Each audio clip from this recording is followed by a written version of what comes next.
말씀 봉독하겠습니다. 창세기 5장 21절부터 24절에는 다음같이 지적되어 있습니다.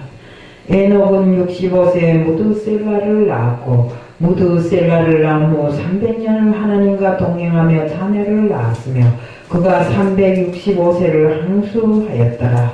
에녹이 하나님과 동행하더니 하나님이 그를 데려가심으로 세상에 있지 아니하였더라. 아멘.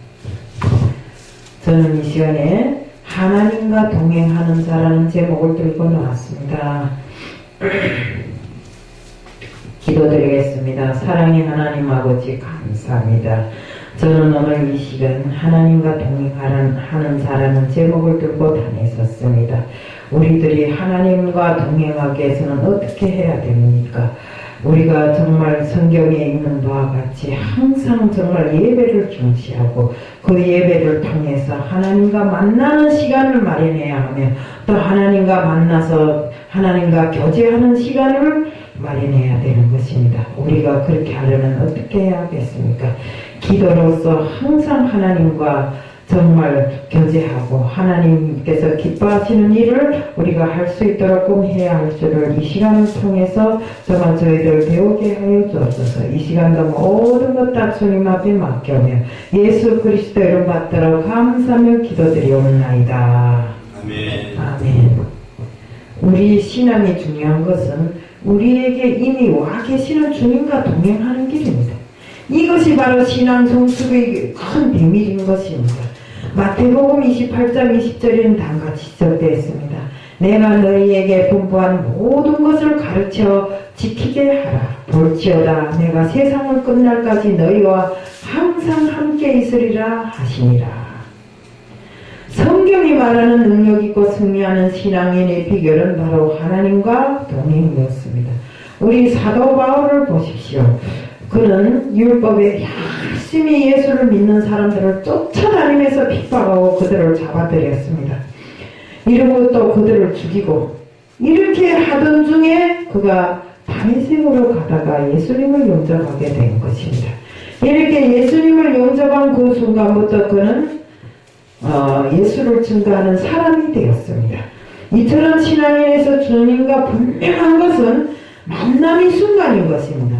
만남의 순간이 있으면 바로 영적으로 그가 이때 성령을 받게 되는 것입니다. 사도 바울은 평생 동안 주님과 동행하는 삶을 살았습니다. 사도 바울이 지나가면서 그의 앞자락만 만져도 귀신이 떠나고 병마가 물러가고 이렇게 하면서 수많은 사람들을 주님 앞에 돌아오게 했던 사도 바울입니다. 그는 정말 주님의 능력으로 평생 정말 이렇게 자신이 삶을 승리하는 삶으로 살았습니다. 사도 바울은 이렇게 증언합니다. 디모데후서 4장 17절에는 다음같이 적되어 있습니다. 주께서 내 곁에 서서 나에게 힘을 주시면 나로 말미암아 선포된 말씀이 온전히 전파되어 모든 이방인이 듣게 하려 하시니 내가 사자의 입에서 건짐을 받았느니라. 그렇습니다. 바로 주님께서 하신 말씀을 선포하기 위해서 바로 사자의 입에서 건짐을 받았다고 바울도 실토정을 합니다. 에녹은 무드셀라를 낳고 300년을 하나님과 동행하였습니다. 무드셀라는 969세를 살았습니다. 그 이름은 창을 던지는 자이다. 아니면 또한 이는 소자로서 가장 강력한 자라는 이런 뜻입니다. 이 에녹은 자신에게 있어서 최고의 무기인 무드셀라를 낳았지만 그를 의지함이 아니었습니다. 그는 하나님을 의지하였고 늘상 하나님과 동행하는 삶을 살았습니다. 에녹은 바로 자기 최고 전성기인 이 시간을 통해서 하나님께서 심판하신다는 것을 알았습니다.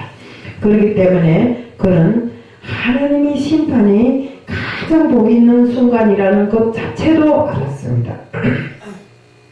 그렇기 때문에 무드셀라가 187세에 라멕을 낳았는데 그 라멕이 또 180세에 누구를 낳았습니까? 바로 노아를 나왔습니다. 우리 노아를 통해서 세상을 물로 심판하신 하나님의 뜻을 알지 않습니까? 왜요? 인간들이 가장 패역한 자들로서 정말 더 이상 하나님이 세상에 인간 만든 것을 후회하기까지 만든 것이 바로 우리 인간들의 패역이었습니다.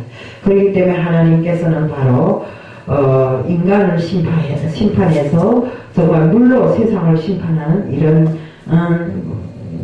결과를 낳게 됐던 것입니다. 하나님과 동행하는 삶은 진정한 복인 것입니다. 하나님과 동행한다는 것은 하나님과 뜻을 같이 한다는 소리입니다. 왜요? 하나님의 뜻을 알고 그 일에 순종하면서 이렇게 그 삶이 바로 하나님께서 바라시는 삶으로 함께 하나님과 뜻을 같이 하며 사는 것이 바로 동행하는 삶인 것입니다. 주님이 하나님 아버지와 동행하는 삶은 내 뜻대로 마옵시고 아버지의 뜻대로 하시옵소서 하는 그 기도를 통해서도 알 수 있습니다. 우리는 에녹이 하나님과 동행하다가 죽음을 맛보지 않고 하나님이 데려가심으로써 그는 세상에 없었다고 했습니다. 이거는 에녹이 하나님과 동행하는 삶을 살면서 하나님을 기쁘게 했던 것 중에 하나가 바로 기도인 것입니다. 하나님 앞에 늘상 기도하고 하나님과 교제하는 시간을 계속 가졌기 때문에 하나님은 인간 에녹을 즐기었고 인간 에녹을 너무나 사랑하셔서 정말 그의 죽음을 보지 않고 하나님이 직접 그를 데리고 가신 것입니다. 이렇게 에녹이 바로 하나님과 동행하면서 늘상 기도로서 하나님과 교제하는 삶을 살았다면 우리도 역시 늘상 하나님과 동행하는 삶을 살려면 어떻게 해야 되겠습니까?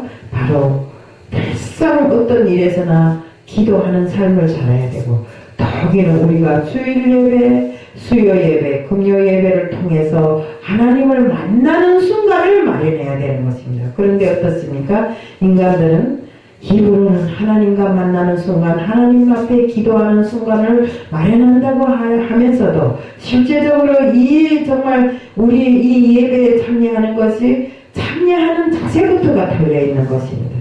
정말 예배 준비를 잘하고 정말 하나님 앞에 우리가 정말 나섰을 때 정말 진정으로 하나님과 교제하는 시간을 우리가 가져야 되는 것입니다. 우선은 이 예배를 통해서 하나님의 말씀을 듣고 알아야 하고 그 말씀에 준해서 내가 하나님과 교제하는 시간을 가져야 되는 것입니다. 우리 야곱이 형 에서의 공격을 피해서 부엘세바에서 그 하란으로 갈 때 돌베개를 대고 누웠습니다. 그때 그는 가장 곤란한 시기였고 어려운 시기였지만 그 어려움을 통해서 하나님을 만나게 되었고 결국 야곱은 하나님이 사랑하는 사람으로서 정말 하나님의 축복을 너무 많이 받았습니다. 또한 모세도 역시 그렇습니다. 광야 생활이 40년 동안 하나님이 계시는가 안 계시는가 머리를 끼웃거릴 때 바로 가시떨기 속에 불로 임하신 하나님을 만나고 정신을 바짝 차린 모세였습니다. 이렇게 우리가 하나님 앞에 정말 기도로서 완전히 정말 정성을 들이고 정말 하나님과 교제하는 시간이 많을수록 우리가 하나님을 믿게 되고 그 믿음이 완벽해서 정말 하나님께서 바라시는 그 모든 것에 순종하고 충성하면서 하나님과 동행하는 삶을 살 수 있는 것입니다. 그렇기 때문에 우리는 앞으로 살아가는 날 과정에 언제나 같이 이 예배를 중시하고 물론 예배에 참석해서 기도드리는 것도 중요하지만 우리가 앉으나서나 누구나 정말 항상 주님과 정말 하나님과 교제하는 시간을 가져야 되고 그 교제를 통해서 우리가 주님과 동행하는 이런 온전한 삶을 살아나가자는 것을 말씀드리면서 오늘 말씀을 마칩니다. 이상입니다.